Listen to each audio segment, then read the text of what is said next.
క్రీస్తుతో కూడా నా జీవము నీ యొక్కనే కాచియుంచావని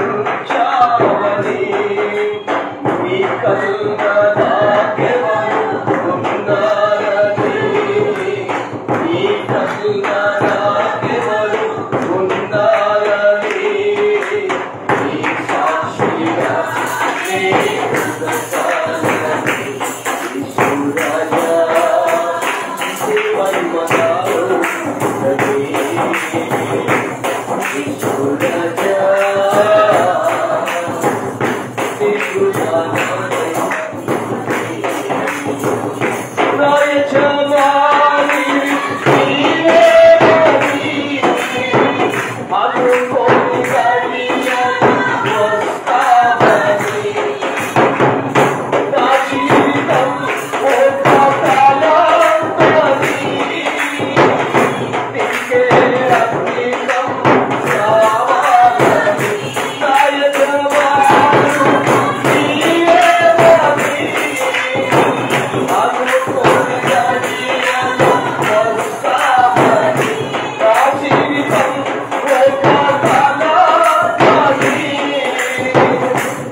అయ్యా ఈ సన్నిధానంలో ఇంతవరకు బిడ్డలు సాక్ష్యం ఇచ్చారు. మొదటిగా ఆయన కుమార్తె సాక్ష్యం చెప్పారు. నైనా తన స్థితిని నువ్వు ఎరిగిన దేవుడు నైనా, నేను నమ్మిన బిడ్డలను నువ్వు విడిచిపెట్టే దేవుడు కాదు నైనా. అయ్యా బలహీనతలో బలమిచ్చేవాడు, కృంగిన సమయంలో లేవనెత్తే దేవుడు తండ్రి. బిడ్డని ఇంకా బలపరచడయ్యా, ఈ గాయపడిన హస్తము ద్వారా బిడ్డను స్వస్థపరచవలసిందిగా ప్రార్థిస్తూ ఉన్నాము తండ్రి. రెండవదిగా కుమారుడు ఆశీర్వాదం సాక్ష్యం ఇచ్చాడు అయినా వారిని బలపరచని తండ్రి. వారి కుటుంబం పట్ల ఎన్నో కార్యాలు మీరు జరిగిస్తూ ఉన్నారయ్యా, ఇంకా జరిగిస్తూ ఉండే దేవుడు అయి ఉన్నారు తండ్రి. ఆయన కుమారుడు చేసిన కార్యాన్ని బట్టి నీ సన్నిధులు మేము స్తుతిస్తున్నామయ్యా. ఇంకా బిడ్డలను బలపరిచి నీ కృపలో వర్ధిల్ల చేసి నీ నామానికి మహిమ పొందండి. ఈ సమయంలో నీ వాక్యాన్ని బిడ్డలకు అందిస్తూ ఉండగా వినగల చెవి, గ్రహించగలిగిన హృదయాన్ని దయచి యేసునామములో అడుగుచున్నాము తండ్రి. ఆమేన్.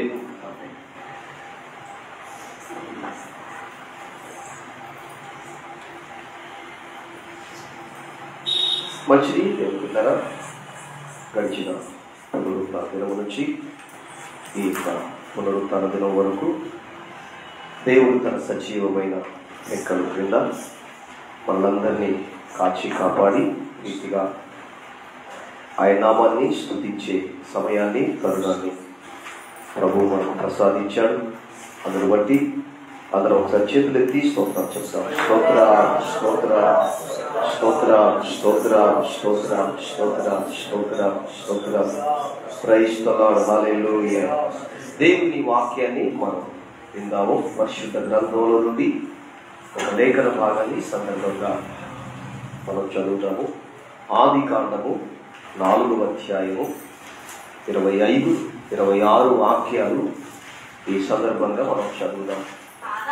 ఆదాము మరలా తన భార్యను కూడినప్పుడు ఆమె కుమారుని కని కయ్యూని చంపిన హేబేలుకు ప్రతిగా దేవుడు నాకు మరి ఒక సంతానము నియమించగలను అనుకొని అతనికి షేతు అని పేరు పెట్టాను. మరియు షేతునకు కూడా కుమారుడు పుట్టెను. అతనికి ఎనోషను పేరు పెట్టెను. అప్పుడు యెహోవా నామమున ప్రార్థన చేయుట ఆరంభమైనది. దేవునికి స్తోత్రం. దేవుని బిడ్డలారా, ఈ ఉదయకాల సమయంలో చదవబడిన వాక్యాన్ని మన వినికిడిలో దేవుడు ఆశీర్వదించినట్లుగా మనం ప్రార్థన పూర్వకంగా ఉండాలి అని ప్రభుత్వం పిలుపునిస్తున్నాను. చదవబడినటువంటి వాక్య భాగం 4వ అధ్యాయం ఆదికాండం 25-26 వచనములో అక్కడ ఆదామును గురించి, హవ్వను గురించి మనం చదువుతామన్నమాట. ఆదాముకు అవ్వకు దేవుడు 2 కుమారులు ఇచ్చినట్టుగా దేవుని యొక్క వాక్యం సెలవిస్తుంది. ఆదామును దేవుడు మరియు మంటి నుండి చేసినట్టుగా, మరియు అతని యొక్క నాసికారంధ్రంలో దేవుడు జీవవాయువును ఊదినప్పుడు ఆ ఆదాము జీవించే ప్రాణి అయినట్టుగా వాక్యం సెలవిస్తుంది. అయితే ఆదాము ఒంటరిగా ఉంటూ ఉన్నాడు. అతనికి సాటి అయిన సహాయం లేదు అని దేవుడు ఏం చేశాడు అంటే ఆదాముకు గాఢనిద్రను కలగజేశాడు. గాఢనిద్రను కలగజేసి ఆదాము యొక్క ప్రక్కలో నుండి ఒక ఎముకను తీసి ఆ ఎముకను మాంసంతో కూర్చి ఆ ఎముక ద్వారా స్త్రీని చేసినట్టుగా దేవుని వాక్యం చదువుతాం. అయితే మానవుడిని ఆదామునేమో దేవుడు మట్టి నుండి చేస్తాడు. తర్వాత స్త్రీనేమో ఆదాము ఎముకలో నుంచి స్త్రీనిగా చేసినట్టుగా దేవుని యొక్క వాక్యం చదువుతున్నాం. అది దేవుని సృష్టి అయ్యున్నది. దేవునికి స్తోత్రాలు. అయితే దేవుని బిడ్డలారా, దేవుడు ఆ ఇరువురిని మరియు ఆశీర్వదించాడు. ఆ ఇద్దరిని దీవించినప్పుడు వారు మరియు చక్కటి 2 కుమారులు కన్నట్టుగా దేవుని వాక్యాలు చదువుతూ ఉన్నాం. ఒక ఆయన పేరు కయ్యూను, రెండవ ఆయన పేరు హేబేలు అని దేవుని వాక్యాలు చదువుతూ ఉన్నాం. అయితే కయ్యూను ఏం చేసేవాడు అంటే పొలమును సేద్యం చేసేటువంటి వాడు, భూమిని సాగు చేసేటువంటి వాడు. హేబేలేమో గొర్రెల మందను మేపేటువంటి వాడు. ఒక రోజున వాళ్ళిద్దరూ దేవునికి అర్పణ తీసుకొని వస్తారు. హేబేలేమో తనకున్నటువంటి మందలో నుంచి శ్రేష్టమైనటువంటి పొట్టేలను తీసుకొని వస్తాడు. తర్వాత కయ్యూనేమో తనకున్న పొలములో నుంచి పంటను తీసుకొని దేవుడికి కానుకగా అర్పణగా తీసుకొని వస్తాడు. అయితే దేవుడు కయ్యూని యొక్క అర్పణ అంగీకరించలేదు. కయ్యూని యొక్క అర్పణ దేవుడికి మరియు అది అంగీకారమైనటువంటిదిగా లేనట్టుగా బైబిల్లో చదువుతాం. హేబేలు యొక్క అర్పణ దేవుడు అంగీకరిస్తాడు. అంగీకరించినప్పుడు కయ్యూను దేవుడితో గొడవ పడాల్సింది. ప్రభువా, నా అర్పణ ఎందుకు నువ్వు అంగీకరించలేదు? నాలో ఏ దోషం ఉన్నది, నాలో ఏ బలహీనత ఉంది, నాలో ఏ పాపం ఉన్నది అని దేవుడితో అతడు మొరపెట్టుకోవలసినటువంటిది. దేవుడితో అతడు పోరాడవలసింది.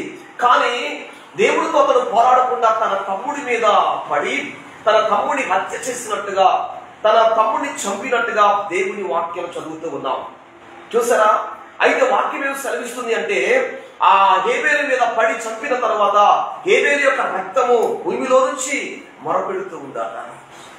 దేవునికి ఇష్టంగా తండ్రి, ఇదిగో ఈ యొక్క దోషమును అన్న మీద మోపకము అని మొరపెట్టవచ్చేమో.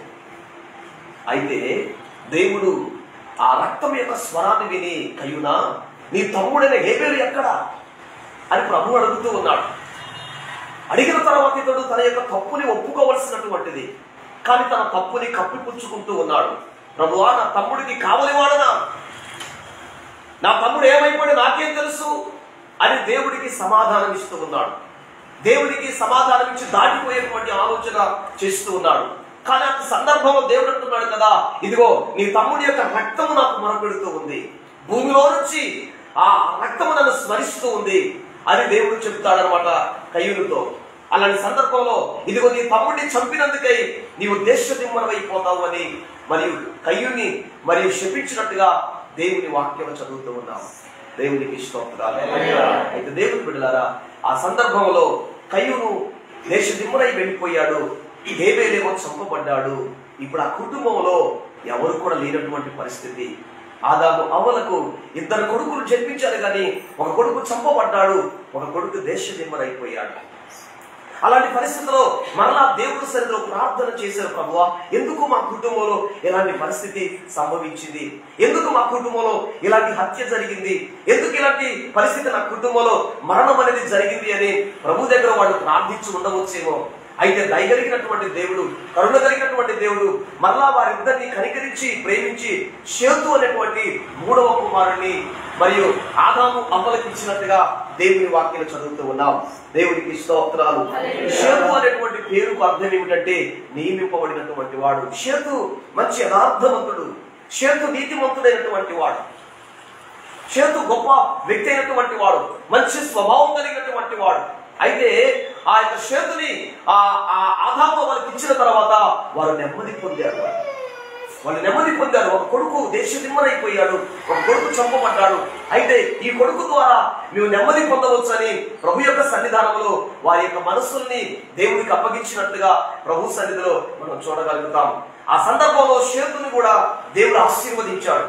షేతును కూడా దేవుడు ప్రేమించి షేతు కూడా మరి వివాహమైన తర్వాత ఆయనకు ఎనోష్ అనేటువంటి కుమారుణ్ణి దేవుడు దయచేసినట్టుగా దేవుని యొక్క వాక్యం చదువుతూ ఉన్నాం. దేవునికి స్తోత్రాలు. ఈ ఎనోషు ఆదాముకు మనవడైతాడు, ఈ ఎనోషు అవ్వమ్మకు మనవడైతాడు, షేతుకు కుమారుడైతాడు. ఎనోష్ అనేటువంటి పేరుకు అర్థం ఏమిటంటే మానవుడు. అయితే దేవుని బిడ్డలారా, అప్పటి వరకు ఆ కుటుంబంలో ప్రార్థన అనేది లేదు, అప్పటి వరకు దేవుని స్తుతి అనేది ఆ కుటుంబంలో లేదు, అప్పటి వరకు దేవుని ఆరాధించాలనేటువంటి ఆలోచన ఆ కుటుంబం లేదు. ఎప్పుడైతే ఎనోషు జన్మించాడో, ఎప్పుడైతే ఎనోషు ఆ కుటుంబంలో పుట్టాడో, ఎప్పుడైతే ఎనోషు ఆ కుటుంబంలో ఉద్భవించాడో ఆ కుటుంబంలో ప్రార్థన ఆరంభమైనట్టుగా వాక్యం సెలవిస్తుంది. దేవునికి స్తోత్రాలు. హల్లెలూయా. ఆదాము కాలంలో 3 కుమారులు కలిగారు. ఆ 3లో 3వ వాడు ఆఖరి వాడైన షేతు. షేతు యొక్క కుమారుడు ఎనోషు. ఎప్పుడైతే ఎనోషు జన్మించాడో ఆ తల్లిదండ్రులు ప్రార్థన చేయడం ప్రారంభం చేశారు. అయ్యా, ఇంతవరకు మేము ప్రార్థించలేకపోయాం, ఇంతవరకు ఆరాధించలేకపోయాం, ఇంతవరకు సాగిలపడలేకపోయాం, ఇంతవరకు కన్నీరు కార్చలేకపోయాం, ఇంతవరకు కోదడలేకపోయాం, ఇంతవరకు ఒంగలార్చలేకపోయాం, ఇంతవరకు ప్రాధాన్యపడలేకపోయాం. ఇదిగో నీవు మాకు కుమారుని దయచేశావు, ఎనోషును దయచేశావు. వీడి పుట్టుక ద్వారా, వీడి జన్మము ద్వారా, వీడి యొక్క మరియు పుట్టుక ద్వారా మా కుటుంబ ప్రార్థన మేము ప్రారంభిస్తాం, మా కుటుంబ ప్రార్థన ప్రారంభం చేస్తాము అని ఆ ఎనోషు యొక్క పుట్టుక ద్వారా ఆ కుటుంబంలో ప్రార్థన ప్రారంభమైనట్టుగా దేవుని వాక్యాలు చదువుతా. దేవునికి స్తోత్రం. హల్లెలూయా. నిజమే దేవుని బిడ్డలారా, మన కుటుంబంలో కూడా ఎవరో ఒకళ్ళు ముందుగా దేవుని సన్నిధికి వచ్చారు కాబట్టి ఆ కృప అనేది మనకు కలిగి మనం కూడా ప్రార్థన చేస్తూ ప్రభు స్తోత్రాలు. మన రమేష్ వాళ్ళ కుటుంబంలో వాళ్ళ కుమార్తె పైన వచ్చింది. ఆ కుటుంబంలో ప్రార్థన, మా కుటుంబంలో నేను వచ్చాను, నన్ను బట్టి ప్రభు మా కుటుంబంలో ప్రార్థన ప్రాణం దైవజనం చేస్తున్నా కాదు, ఆయన కూడా వారి కుటుంబంలో రక్షింపబడి ప్రార్థన చేశాడు. ఆ కుటుంబం అంతా ప్రార్థించే కుటుంబంగా, ఆ కుటుంబం అంతా దేవుని యొక్క యాచకత్వం చేసే కుటుంబంగా దేవుడు చేయగలిగాడు. అయితే మరి షేతు యొక్క కుటుంబంలో, ఆదాము యొక్క కుటుంబంలో ఎనోష్ ద్వారా ప్రార్థన ప్రారంభమైనట్టుగా దేవుని యొక్క వాక్యాలు చదువుతూ ఉన్నాం. అంతవరకు ప్రార్థన అనేది ఆ కుటుంబంలో జరగలేదు. దేవుడికి తమ యొక్క మనములు చెప్పుకోవటము, దేవుని సన్నిధిలో స్వతహాగా కన్నీరు కార్చుట, దేవుని సన్నిధిలో సాగిలపడి దేవునికి తన యొక్క విన్నపము చెప్పుట అంతవరకు ప్రారంభం కాలేదు. ఎప్పుడైతే ఎనోషు జన్మించాడో, ఎనోషు పుట్టుక ద్వారా ఆ కుటుంబంలో ప్రార్థన ప్రారంభమైనట్టుగా వాక్యం సెలవిస్తుంది. అంతవరకు ప్రార్థన లేదు కాబట్టి ఆ కుటుంబంలో మరణాలు జరిగాయి, అలసడలు జరిగాయి, దాడులు జరిగాయి, సమస్యలు జరిగాయి. ఎప్పుడైతే ప్రార్థన ఆరంభమైందో, ఎప్పుడైతే ప్రార్థన ప్రారంభమైందో ఆ కుటుంబాన్ని దేవుడు ఆశీర్వదించాడు. ఆ కుటుంబంలో శోధన, ఆ కుటుంబంలో శాపము, ఆ కుటుంబంలో రోగము, ఆ కుటుంబంలో బలహీనతలన్నీ కూడా దేవుడు మరియు వాటిని గెంటివేసినట్టుగా వాక్యం సెలవిస్తుంది. ఎందుకంటే ప్రార్థన అనేది ఆ కుటుంబంలో ప్రారంభమైంది. హల్లెలూయా. అయితే దేవుని బిడ్డలారా, ఈ సందేశం ద్వారా మీకు ఇస్తున్నటువంటి సమాచారం ఏమిటంటే, మన కుటుంబాలలో కూడా ప్రార్థన ఏం కావాలి? ఆరంభం కావాలి. ఎనోషు పుట్టుక ద్వారా ఆ కుటుంబంలో ప్రార్థన ఆరంభమైనట్టుగా మనం చదువుతామన్నమాట. ఆదికాండము 4వ అధ్యాయము 26వ వాక్యంలో మనం చదువుతామన్నమాట. మరియు షేతు షేతులకు కూడా కుమారుడు పుట్టెను, అతనికి ఎనోషను పేరు పెట్టెను. అప్పుడు యెహోవా నామమున ప్రార్థన చేయుట ఆరంభమైనది. ప్రభు స్తోత్రాలు. దేవుని బిడ్డలారా, మన కుటుంబంలో కూడా ప్రార్థన ఏం కావాలి? ఆరంభం కావాలి. ప్రార్థించే కుటుంబాలుగా మన కుటుంబాలు ఉండాలి. ప్రార్థించే కుటుంబాలుగా మన కుటుంబాలు ఉండాలి. ప్రార్థించే సంఘముగా మన సంఘం ఉండాలి. ప్రార్థించే వ్యక్తులముగా మనం ఉండాలి అనే వాక్యం సెలవిస్తుంది. ప్రార్థించేటువంటి వారు దేవుడి దగ్గర ఏదైనా పొందుకోగలుగుతారు. ప్రార్థించేవాడు దేవుడి దగ్గర ఏ సహాయమైనా అందుకోగలుగుతాడు. అది ఆర్థికమైన సహాయమే కానీ, అది ఆరోగ్య సహాయమే కానీ, అది ఆత్మీయ సహాయమే కానీ, ఏ సహాయమైనా ప్రార్థన ద్వారా మనం పొందుతాము అనేది దేవుని యొక్క వాక్యము ద్వారా మీకు తెలియపరుస్తూ ఉన్నాను. ప్రార్థన ద్వారా పొందకుండా ఏమీ ఉండలేము. ప్రార్థన ద్వారా మనం ఏదైనా సాధించవచ్చు. ప్రార్థన ద్వారా ఎలాంటి కార్యాలైనా కానీ మనం అధిగమించవచ్చు అని దేవుని వచ్చినాన్ని బట్టి మీకు తెలియపరుస్తున్నాను. ప్రార్థనలో గొప్ప శక్తి ఉంటది, ప్రార్థనలో గొప్ప బలం ఉంటది. ప్రార్థించేటువంటి మనస్సు మనం కలిగి ఉండాలి. ప్రార్థించే వ్యక్తి ఇదిగో దేవుడితో మాట్లాడతాడు. ప్రార్థించే వ్యక్తి పాపము చేయడు అని ఒక దైవజనుడు చెప్తాడనమాట.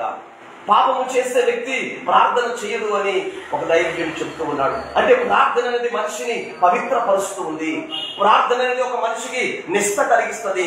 ప్రార్థన అనేది ఒక మనిషిని పాపంలో పడకుండా కాపాడుతుంది అనేది దేవుని వచ్చినాన్ని బట్టి ప్రభు సన్నిధిలో మీకు తెలియపరుస్తూ ఉన్నారు. దేవునికి స్తోత్రాలు. ఆదికాండం 12వ అధ్యాయంలో అక్కడ అబ్రహాము అనేటువంటి వ్యక్తిని మనం చూస్తాం. అబ్రహాము అన్య కుటుంబంలో జన్మించినటువంటి వాడు, విగ్రహారాధన కుటుంబంలో జన్మించినటువంటి వాడు. అయితే అబ్రహామును దేవుడు పిలుస్తాడు. అబ్రహాముని పిలిచిన తర్వాత అబ్రహాము తన స్వదేశాన్ని, తన స్వజనులను, తన బంధువుని, రక్త సంబంధాలు విడిచిపెట్టి ఇదిగో ప్రభు కొరకు వచ్చినట్టుగా చూడగలుగుతాం. 12వ అధ్యాయం 8వ వచనములో అక్కడ నుండి అతడు బయలుదేరి ఆ బేతేలుకు తూర్పుననున్న ఆ కొండకు చేరి పడమటనున్న తూర్పునున్న హాయికిని మధ్యన గుడారము వేసింది.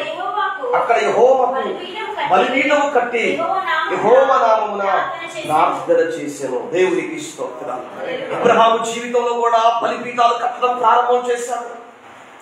బలిపీఠం కట్టడం ప్రారంభం చేశాడు. ఏ ప్రాంతానికి వెళ్ళినా, ఏ ప్రదేశానికి వెళ్ళినా, ఏ దేశానికి వెళ్ళినా అబ్రహాం బలిపీఠం కట్టినట్టుగా వాక్యం సెలవిస్తుంది. ఎక్కడ అబ్రహాం బలిపీఠం కట్టాడో అక్కడ ప్రార్థన చేయడం ప్రారంభం చేశాడు. దేవునికి స్తోత్రం.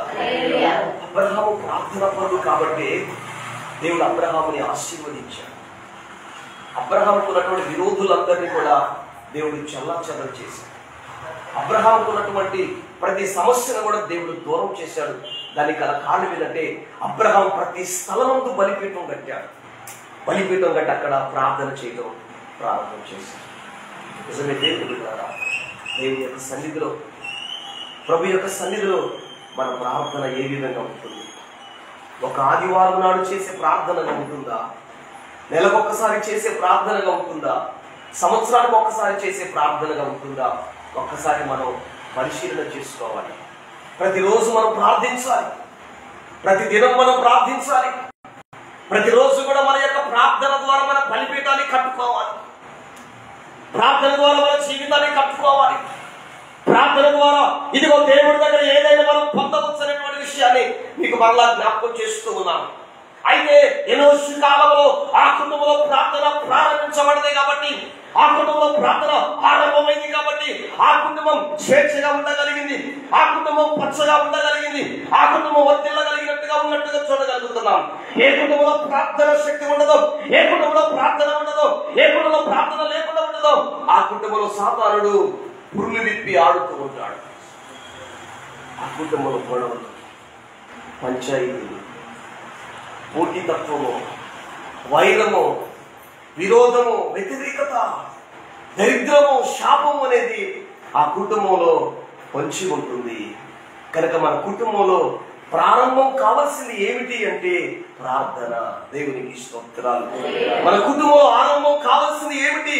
ప్రార్థన అనేది దేవుని యొక్క సన్నిధానంలో మీకు తెలియపరచుచూ ఉన్నారు. ప్రార్థన అనేది 3 విధాలుగా ఉన్నది. ఒక ప్రార్థన ఏమిటంటే వ్యక్తిగతమైనటువంటి ప్రార్థన. వ్యక్తిగతమైనటువంటి ప్రార్థన అంటే వ్యక్తిగతంగా నువ్వు ప్రార్థన చేసే బిడ్డగానే ఉండాలి. మా ఒత్తినే మాకు నడిపింపు వస్తుందండి, ఆ ఒత్తినే నాకు ప్రార్థన చేయబుద్ధి అయింది అని అనుకోవద్దు. మా ఆయన ఉంటేనే నాకు ధైర్యంగా ప్రార్థన చేయగలుగుతానండి అనుకోవద్దు. వ్యక్తిగత ప్రార్థనకు ఎవరు అవసరం లేదు. నువ్వు ప్రార్థన చేయనప్పుడు నీ గదిలోనికి వెళ్ళి రహస్యమందున్న నీ తండ్రి చూసినట్లుగా ఇదిగో నువ్వు ప్రార్థన చేయమని దేవుని యొక్క వాక్యం సెలవిస్తుంది. ప్రార్థన అనేది వ్యక్తిగతంగా చేసేటువంటి ప్రార్థన. దేవునితో మాట్లాడుట ప్రార్థన అంటే దేవునితో సంభాషించుట, దేవునికి నీ సమస్య చెప్పుట, దేవునికి నీ అక్కర చెప్పుట, దేవునికి నీ భావోతులు చెప్పుట, దేవునికి నీ స్థితిని చెప్పుట, దేవునికి నీకున్న పరిస్థితి అంతా దేవునికి చెప్పుట. దేవునికి స్తోత్రాలు. కొంతమంది దేవునికి చెప్పరు, మనుషులకు చెప్తారు. మా పరిస్థితి ఎట్లా అండి, మాకు తప్పులు ఉన్నాయండి, మాకు ఇన్ని సమస్యలు ఉన్నాయండి, మాకు ఇన్ని రోగాలు ఉన్నాయండి, మాకు అది లేదండి, ఇది లేదండి అని మనుషులకు చెప్తారు. మనుషులకు చెప్తే అవసరం చెప్పరు. చేస్తే ఒకరోజు భోజనం పెడతారు, పంపిస్తే ఒక 1000 రూపాయలు ఇచ్చినాక మళ్ళీ అతని దగ్గర ఎప్పుడు ఇస్తున్నాను వస్తారు. అదే దేవుడు ఇస్తే వాళ్ళు అడుగుతారు, ప్రభుత్వం అంతే అయ్యాలి. ప్రభుత్వం వర్షం కురవాలి, పంట పండాలి. ఎన్ని బైహెచ్పి మోటార్లు పెట్టినా కానీ ఏం ప్రభుత్వం. కనుక దేవుని యొక్క సన్నిధిలో దేవుని బిడ్డలారా, మన సమస్య అనేది దేవుడికి మనం చెప్పాలి. మన సమస్య అనేది దేవునికి మనం చెప్పాలి. మనం చదివినటువంటి 61వ కీర్తన 1వ వచనంలో ఆ మాట మనం చదవచ్చు అన్నమాట.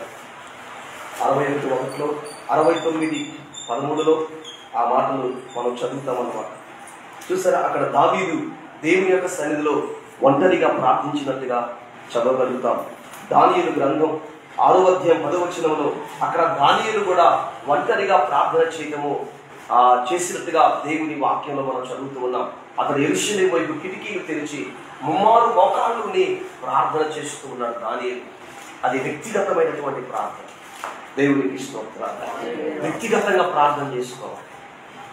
వ్యక్తిగతమైనటువంటి ప్రార్థన మనకు చాలా అవసరమని ప్రభు పేరట మీకు తెలియపరుస్తున్నాను. ఏదో పండుకునేటప్పుడు చేస్తున్నాను, వేసుకోవటం లేదంటే పండుకునేటప్పుడు చేస్తాం. పండుకునేటప్పుడు దేని కొరకు చేస్తాం? చక్కటి నిద్ర దయచేది నాయన, దాని కొరకు కాదు. నిద్రకు పోకముందే, భోజనానికి పోకముందే ప్రభు యొక్క సన్నిధానంలో నువ్వు వ్యక్తిగతంగా ప్రార్థన చేయాలి అనేది దేవుని వచనాన్ని బట్టి మీకు తెలియపరుస్తున్నాను. 2వ ప్రార్థన ఏమిటంటే సంఘ ప్రార్థన. ప్రభు స్తోత్రాలు. చూసారా, అపోస్తలుల కార్యం 12వ అధ్యాయం 5వ వచనంలో సంఘమంతా ఆసక్తి కలిగి ప్రార్థన చేసినట్టుగా దేవుని వాక్యం చదువుతున్నాం. సంఘమంతా ఆసక్తి కలిగి ప్రార్థన చేసినప్పుడు జరిగిన కార్యం మీకు తెలుసు కదా, మీకు తెలిసినటువంటి విషయమే కదా. పేతురు చెరసాలలో ఉంచబడ్డాడు. అతని కొరకు సంఘం ఆసక్తి కలిగి ప్రార్థన చేస్తుంది. అయ్యా మా దైవజనుడు, ప్రార్థించే దైవజనుడు, వాక్యం బోధించే దైవజనుడు, ధైర్యంగా ఉండేటువంటి దైవజనుడు ఇప్పుడు చెరసాల మధ్యలో ఇదిగో మగ్గిపోతున్నాడు, దయచేసి ఆయన బయటికి తీసుకురండి అని సంఘమంతా కలిసి ప్రార్థన చేస్తూ ఉన్నారు. సంఘమంతా కలిసి దేవుని అడుగుతూ ఉన్నారు. సంఘమంతా దేవుని సన్నిధిలో అంగరాలుస్తూ ఉన్నారు. ఇదిగో చెరసాలలో బంధింపబడినటువంటి దైవజనుడు బయటికి తీసుకురండి అని సంఘము ఆసక్తి కలిగి ప్రార్థన చేస్తూ ఉన్నారు. అయితే దేవుడు సంఘ ప్రార్థన విన్నాడు. దీని సంఖ్యలతో ఉన్నటువంటి పేరుని ఆ చెరసాల నుంచి తీసుకొని వచ్చినట్టుగా లేఖనాలు మనం చదవగలుగుతున్నాం. అయితే మనకు కావలసిన ప్రార్థన ఏమిటంటే సంఘమంతా కూడి చేసేటువంటి ప్రార్థన, సంఘంలో కూడి ప్రార్థించేటువంటి వారుగా మనం ఉండాలి. సంఘ ప్రార్థన రెండవదని ప్రభు పేరిట మీకు తెలియపరుస్తున్నా. దేవునికి స్తోత్రాలు. మూడవ ప్రార్థన ఏమిటంటే మరి కుటుంబ ప్రార్థన అనేది ప్రభువు సన్నిధిలో మీకు తెలియపరుస్తున్నాం. యెహోషువ గ్రంథము 24వ అధ్యాయము మరి 15వ వచనంలో అక్కడ యెహోషువ అంటున్నాడు, మీరు ఎవరిని సేవించినా ఎవరిని సేవించకపోయినా ఇదిగో నేనును నా ఇంటి వారిను యెహోవాను సేవిస్తాము అని వాక్యం సెలవిస్తుంది. మీరు ఎవరు సేవించినా, ఒకవేళ మీరు ఏ దేవుడిని సేవిస్తారో ఆ దేవుడిని సేవించుకోండి. మీరు ఒకవేళ సేవించినా ఈ దేవుడిని సేవించకపోయినా నేను నా ఇంటి వారు మాత్రము నేను దేవుడిని సేవించదు అని వాక్యం సెలవిస్తుంది. దేవునికి స్తోత్రాలు. ఇతని పటాలలో శతాధిపైనటువంటి కొన్నేరు తన ఇంటి వారితో కలిసి ప్రార్థన చేస్తున్నట్టుగా దేవుని యొక్క వాక్యాన్ని చూడగలుగుతున్నాం. అది కుటుంబ ప్రార్థన అనేది మనకు కావాలి.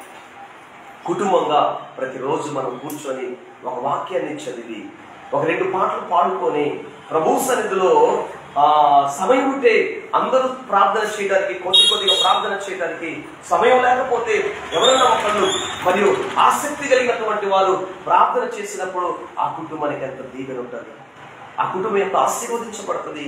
నేడు కుటుంబాల్లో నేడు సంఘాల్లో మన కుటుంబాల్లో కుటుంబ ప్రార్థన అనేది మనం చేయలేకపోతున్నాం.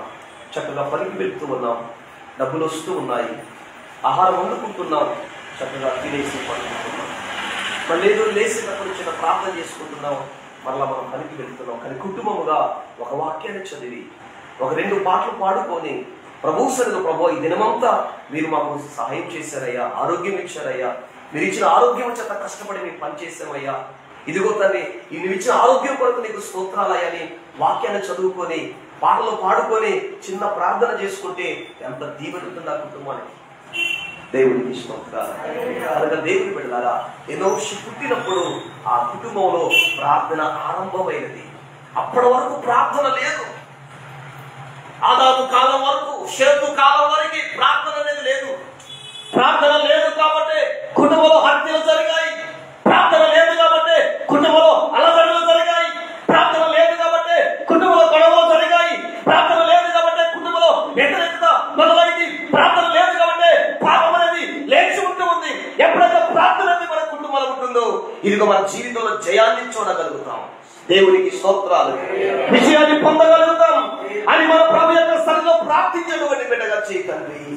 అలాంటి ప్రార్థన శక్తి నాకు కావాలి నాయన, ప్రార్థన బలం నాకు కావాలి ప్రభు అని ప్రభు దగ్గర మన కుటుంబాల్లో కూడా ప్రార్థన ఆరంభం కావాలి. దేవునికి స్తోత్రాలు. ఇంకా ఆరంభం కాలేదేమో, ఇంకా ప్రారంభం కాలేదేమో. అయితే ఈ రోజు నుంచి నేను ఎందుకు చేయకూడదు, వ్యక్తిగతంగా నా దేవుడితో ఈ దేవుడి దగ్గర ఎందుకు ప్రార్థన చేయకూడదు? సమయం ఉన్నప్పుడు ఏదో కల్లిమల్లి మాటలు మాట్లాడకుండా, లోక సంబంధమైనటువంటి మాట్లాడకుండా, సమయం ఉంది కదా అనుకొని ప్రభు దగ్గర కూర్చొని ప్రార్థన చేయొచ్చు కదా ఆలోచన అది మనం కలిగి ఉండాలి. అది వ్యక్తిగతమైనటువంటి ప్రార్థన. సంఘ ప్రార్థనగా ఉపవాస కూడికలో పాల్గొని సంఘమంతా కూడుకున్నప్పుడు అందులో కూడా మనం కూడుకొని ప్రార్థించేటువంటి బిడ్డలముగా, తర్వాత కుటుంబ ప్రార్థనగా మనం కూడి ప్రార్థించినప్పుడు దేవుడు మన కుటుంబంలో గొప్ప కార్యాలు జరిగిస్తాడు. దేవునికి స్తోత్రాలు. ప్రతి శాపాన్ని దేవుడు తొలగిస్తాడు, ప్రతి తొందర తొలగిస్తాడు, ప్రతి ఇరుకును ఇబ్బందులన్నీ కూడా తొలగిస్తాడు. ప్రార్థన ద్వారా మనం అనేకమైనటువంటి కార్యాలు పొందగలుగుతాం. ఒక దైవజనుడు చెప్తాడు, నీ సమస్యలన్నీ కూడా మోకాళ్ళ మీదనే ఉన్నాయట. నీ సమస్యలన్నీ మోకాళ్ళ మీదనే ఉన్నాయి. నీ మోకాళ్ళు వంచితే నీ సమస్యలన్నీ కూడా నీ కాళ్ళ దగ్గర, నీ యొక్క పాదాల దగ్గర అవి కూడా వంగిపోతాయట, అవి మనకు నమస్కారం చేస్తాయట అని ఒక దైవజనుడు చెప్తాడు. మోకాళ్ళు నల్లబడితే ఇదిగో ముఖం తెల్లబడిద్దట. ఇంతవరకు మన యొక్క ముఖాలు మరియు వాడబారిపోయి ఉన్నాయేమో, మన ముఖాల్లో చిరునవ్వు లేదేమో, మన ముఖాల్లో దిగులు ఉన్నదేమో, మన ముఖాల్లో మరియు అనేకమైన సమస్యలు ఉన్నాయేమో, ఇదిగో మనం ప్రభు యొక్క సన్నిధిలో మోకాళ్ళు ఎత్తుతాం. ప్రభు దగ్గర ప్రార్థన చేద్దాం. ప్రభు, నా కుటుంబంలో కూడా ప్రార్థన ప్రారంభం కావాలి. దేవునికి స్తోత్రాలు. ఆ విధంగా ప్రార్థించే సంఘముగా, ప్రార్థించే వ్యక్తులముగా, ప్రార్థించే కుటుంబముగా మనమందరం ఉందుము గాక. దేవుడి మాటలు దీవించును గాక. ఆమేన్. ప్రార్థన చేసుకుందాం. క్రైస్తవులారా, హల్లెలూయా. అందరూ మౌనం వీక్షండి.